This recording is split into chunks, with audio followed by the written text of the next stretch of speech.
What's going on, kids? We're back again for Rhyme Tuesday Science Time, and we are still looking at the body systems. If we kind of go back, I guess we could kind of take a look back real quick as I fly through all these different slides. We learned a lot of things. We very briefly touched on unicellular and multicellular organisms, although we've already had a complete lesson on unicellular versus multicellular. And we know that anytime we start to see this word here, specialized cells, we're talking multicellular organisms, because unicellular organisms don't have cells. It is one cell that does all of the stuff inside of itself. When you have specialized cells, and when you start to look at these multicellular organisms, and as we started to dig a little bit deeper this past week, we started to look at the different types of multicellular organisms, actual specialized cells, and we learned about skeletal cells or bone cells. And we learned some pretty amazing facts about bones. They protect us, they give us our shape, they let us move, and they make red blood cells. Right down here, probably one of the craziest facts about bones for certain. And we breezed through all of the bones, and you watched the bones videos as well. And then we started to study the muscular system. And as we were studying the muscular system, we realized that the muscles are what help us move. Now, yes, they help in conjunction with the bones to help us move, but that's not the only movement they do. They provide the movement that draws air in and pushes air out of us for our respiration. They move the food through our digestive system. They move the food around in our blood as well via the heart muscle. And so we learned there were two different types of muscles. The voluntary, the ones we control. That's like raising your hand, standing up, walking down the hall. And then there were the ones that were involuntary, the muscles that we don't control. Typically, we don't have to think about blinking and breathing, although we can control those. And then heartbeat and respiratory, although we can control breathing in and breathing out. For the most part, our diaphragm is kind of functioning on its own without us having to think about it, thus freeing us up to do other things like, take notes in science class. And we talked about skeletal muscles attached to skeletons, smooth muscles attached to all your organs that move things through your organs or help move your organs. The cardiac muscle, this is pretty important, the heart muscle, which helps move blood through the body. And we know that muscles are the main organs of the muscular system, like the heart, the diaphragm, the biceps, the triceps, and those types of things. And that's really important that we kind of go back and revisit that. We're not going to spend too much time on it at all. However, what we are going to spend some time on today is something called the circulatory system or the cardiovascular system.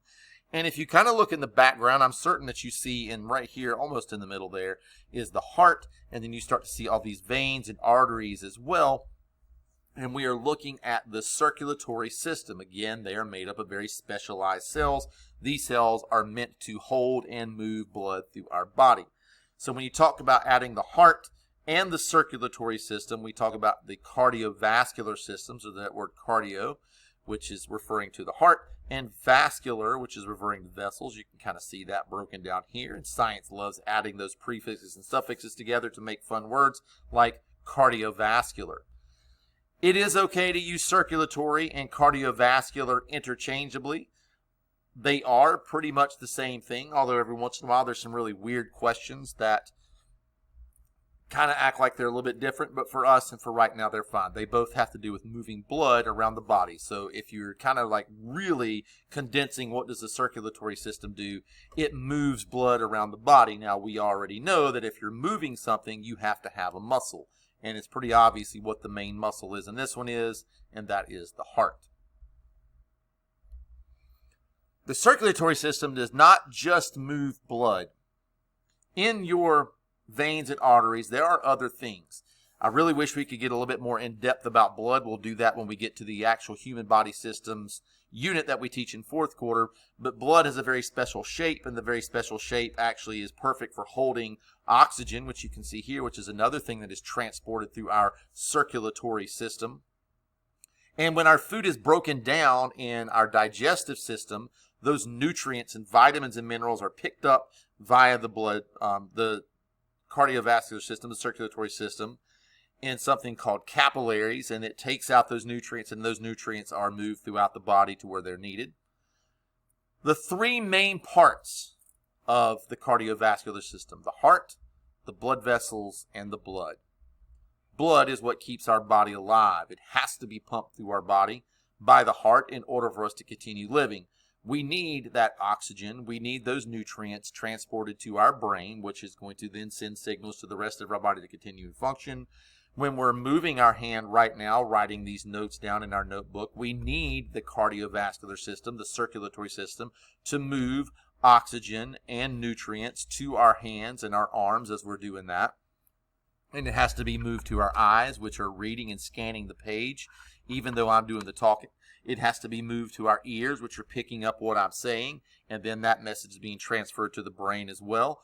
And so you have to have the circulatory system working at all time, moving that oxygen and nutrients throughout the body, because if you don't have your body moving those things around, we wouldn't be here very long. This will be attached in the Google Classroom for you to watch as well. Blood vessels are like tiny tubes in your body that blood can stay inside and it can kind of carry. It's almost like if you're at like the subway system in New York City, where things and people are being carried to different places that they are needed. That the tubes themselves that those trains run through are kind of like your blood vessels. That's a really rough way to look at it, but it's very similar. There's two types of blood vessels. We have arteries and we have veins. Arteries carry blood away from the heart. You can see that here. So they carry it away from the heart, like from the heart to the body. That A helps me remember away. And veins carry blood back to the heart. They don't have to be as thick as you can see down here because they're not under as much pressure as the arteries are. This will be attached in the Google Classroom for you to watch as well. The heart is an extremely important organ, and you can already see how it crosses over between the muscular system and the circulatory system. It's roughly the size of your fist. It sits almost in the middle of your rib cage, just slightly to the left of your chest. And that's why when you put your right hand on your chest in the mornings when we're doing the pledge, you're putting your hand over your heart, and it works out that way. The heart is made of muscle, and that muscle, the muscle's job is to move things. And what it is moving, it is moving blood through the body. Again, veins are bringing that blood to the heart to pump it out again through the arteries. And again, you don't have to know that the main artery leaving the heart is called the aorta. That's not really important. And there are valves that prevent blood from backing up into the heart.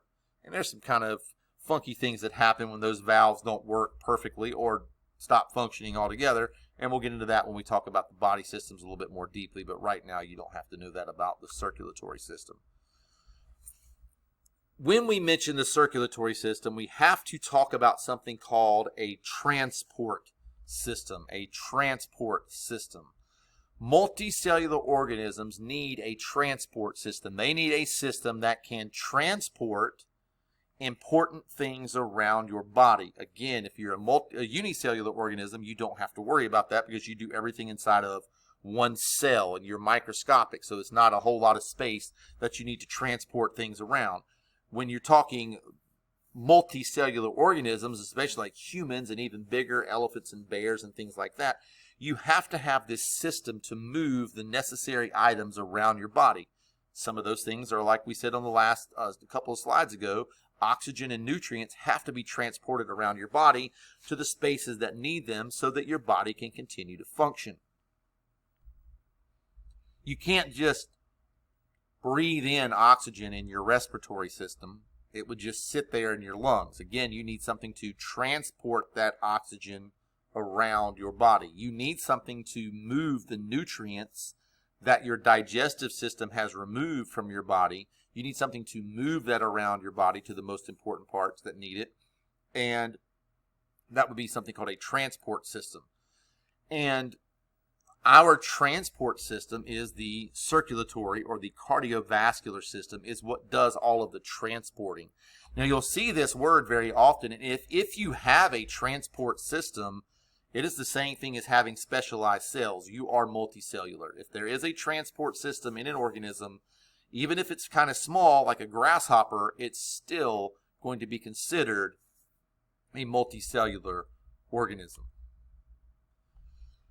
So we just mentioned just a second ago, like if you take in oxygen, you have to have it moved around by the circulatory system. Well, what system brings in oxygen? And what we do is we breathe through something called the respiratory system. The respiratory system.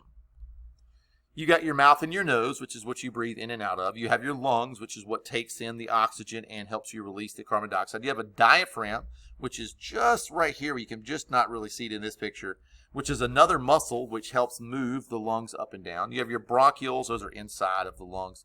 You have your trachea, which is right here, your windpipe, which helps take the things that you take in from your mouth down into the lungs and then out in here to these bronchioles. And we'll get into that really in depth and detail when we talk about body systems later.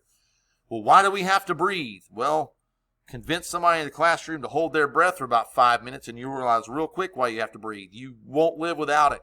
That person would pass out and then start breathing because the brain would say they need to breathe. If you're not taking in any oxygen, your brain is going to be the first thing to suffer. It's not going to have any oxygen. It's going to kind of shut itself down a little bit and you would pass out. And that would not be a good thing.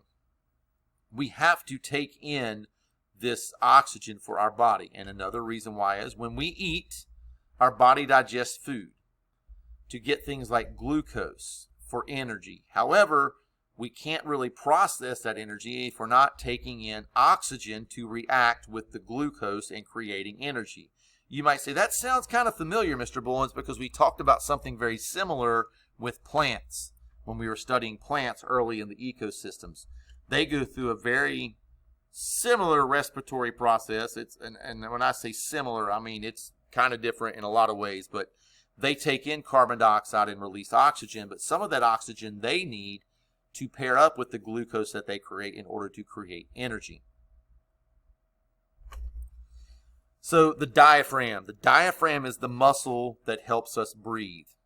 We breathe because the diaphragm is doing its function. It flattens, which allows our lungs to expand and fill with air. So take a deep breath. And when you did that, your diaphragm flattened out, allowing your lungs to expand a little bit more. When you exhale or breathe out, that diaphragm is flexing, pushing on the lungs, causing the air to come out a little bit faster. Now, again, we can control that. Like I can breathe in and breathe out just like we did, kind of on command, but for the most part, that's something that I'm not thinking about. So many parts of the time, that diaphragm is an involuntary muscle. Breathing in is called inhaling. Breathing out is called exhaling. And when we breathe out, it's very important. We are getting rid of waste materials. Now, you're probably thinking, I thought peeing and pooing was the only way to get rid of waste. No.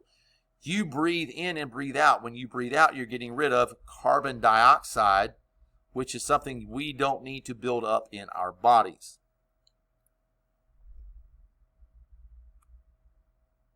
You'll be watching this as part of the Google Classroom assignment for today as well. And maybe this one. I'll have to see how much time we have on that. And we will stop here at the digestive system.